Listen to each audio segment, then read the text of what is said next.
Bonjour les enfants, aujourd'hui on se retrouve pour une vidéo pâte à sel. Alors pour la pâte à sel, attention ça ne se mange pas, c'est juste pour jouer. Donc il nous faut de la farine, du sel, un verre doseur pour doser un peu les quantités et un verre que vous avez préparé avec de l'eau tiède. Alors, vous prenez la farine, vous remplissez le verre doseur de farine, ça fait un verre. Vous en mettez un deuxième dans le saladier. Voilà, 2 verres de farine et un verre de sel. Maintenant, vous prenez le sel, vous remplissez le verre et on va le verser dans le saladier comme la farine. Voilà, 2 de farine, 1 de sel. On mélange bien les deux ingrédients avec la farine et le sel. Et maintenant, vous venez rajouter au fur et à mesure le verre d'eau tiède. Vous ne videz pas tout d'un seul coup. Donc, on mélange au fur et à mesure. Voilà, on mélange. Après, on en rajoute à chaque fois un petit peu. Il ne faut pas que votre pâte à sel soit liquide. Donc, on peut encore en mettre.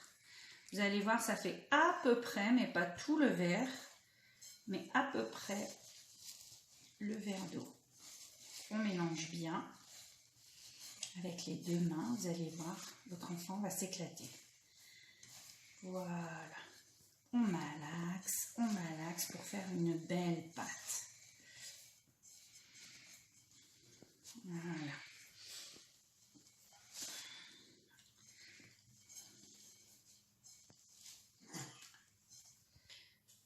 Donc, nous avons fait notre pâte à sel. Donc, cette pâte à sel, vous n'êtes pas obligé de tout faire aujourd'hui. Elle peut être conservée une semaine au frigidaire. Pour cela, vous enroulez la pâte dans un torchon,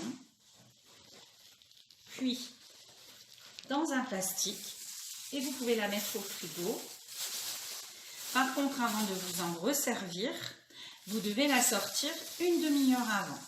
Sinon, elle va être trop dure et elle ne pourra pas être manipulée correctement.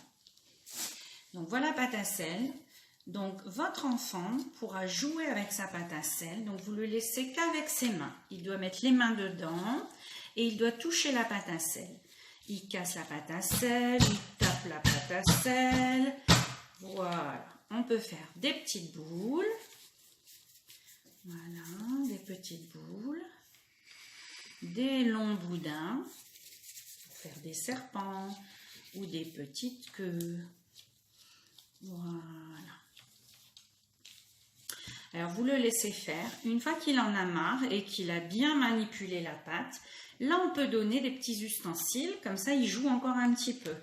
Donc, soit des petites fourchettes, petits couteaux, donc pour couper la pâte, comme ça.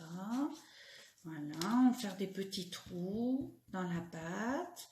Et si vous avez à la maison des emporte-pièces, c'est encore mieux. Comme ça, vous pouvez lui faire manipuler et faire des petites formes.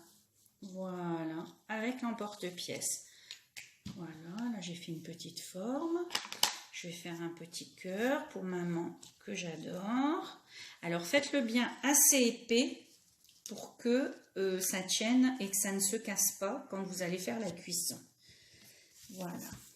Vous voyez, moi j'ai fait une petite fleur, donc qui est assez épaisse. Donc, moi ce que je vous conseille, une fois que c'est fait, vous les mettez dans un plat.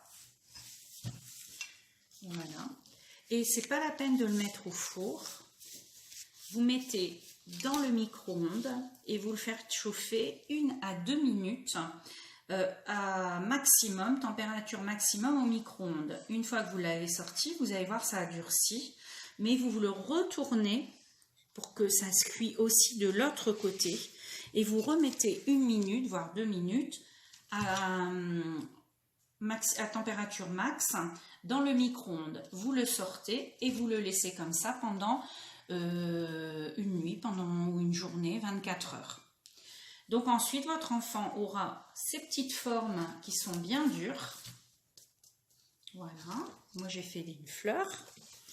Et là, vous pourrez lui dire de les mettre en peinture. Donc vous prenez les pinceaux, voilà la peinture, et vous le laissez mettre en peinture, ou même avec ses doigts, s'il préfère faire la peinture avec ses petits doigts, il fait la peinture avec ses petits doigts. Voilà, alors je vais vous montrer le résultat. Donc, et vous le laissez sécher, bien sûr. Et après, votre enfant pourra jouer avec ses petites formes. Moi, j'ai fait une petite souris. Voilà, une petite souris que j'ai mis en peinture verte.